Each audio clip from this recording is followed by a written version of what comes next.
Hey guys, Jeff with Westcott Designs here with you today. We just got this truck dropped off to us from Finley Toyota Prescott. We got to thank our friends for bringing this down to us. We're been outfitting some trucks with them and they really like our products, and we really appreciate them as a Toyota dealership to put hand in hand together. This truck is bone stock right now, and most of the time when we share these trucks with you, we share them after they've been done. So I just wanted to go over a few things with you before we started on it, and then obviously I'll share some stuff with you after we finish this truck. So this truck already comes from the factory with a 2-inch lift in the front. When we take measurements on them versus an off-road on this truck, we come in at like 1.75 inches a lot of the time, sometimes 2 inches, but they don't always come in right at that 2-inch mark. So I just want people to know that it's not always just 2 inches. So they do have a slight slope from front to back. We see about 1/2 inch to 3/4 inch to the front to the back on these trucks. So we're gonna do is we're gonna put our lift on the front, and we're gonna add 2 inches to the front of this truck. We're gonna put our lift on the back of this truck, and we're gonna add 1 inch to the back of this truck. Our back kit is a U-bolt and block kit, and I tell people, hey, when they call me and they say, hey, what do you suggest I use in the back of this truck?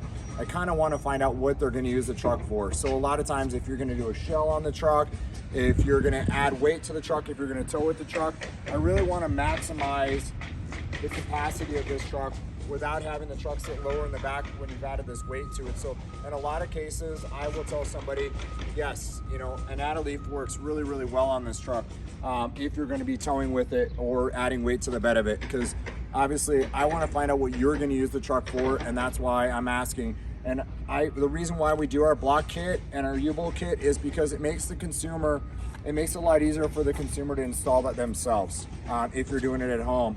The add-a-leaf requires a little bit more work. You got the rivet, the lower bar on it, and it takes a little more work. And then obviously the shackle kit, depending which shackle kit you run in the back, sometimes you have to press out the rear bushing in it and then press in the new bushing to run the shackle. The shackle's a great option as well, but it's a little bit more work for the consumer to put in. So we're going to go ahead and put our lift in this truck. We also are going to put a set of BFG KO2s in a 35 12.5 by 18 on the factory offset wheel. There are some things that have to take place with that. There's no trimming, there's no modifications, but you do have to remove the front bumper flap down here, which is two 10mm screws. And then you will, on the 35 12.5 by 18s, you will have to remove the mud flap.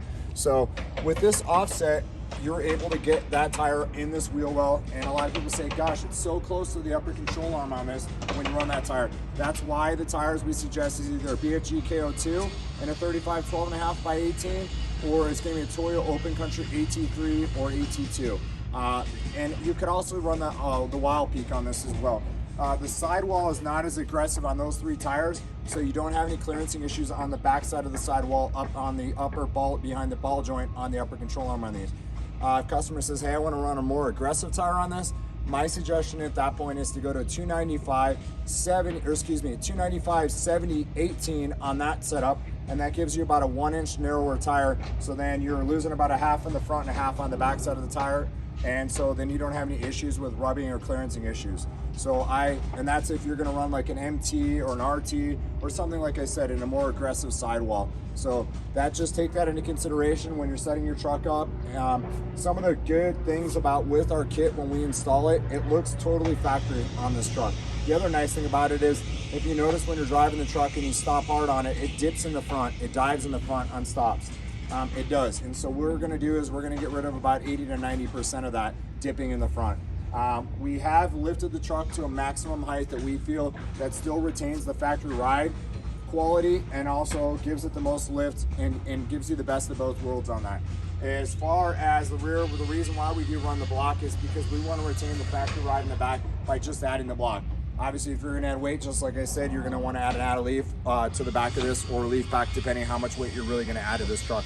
But we're going to get this truck set up. We're actually doing a few more things to it. It's going to get a cap on the back, so we are going to do an add-a-leaf on this thing. We also are going to do a set of our new 0-degree rock sliders with top plates on this thing.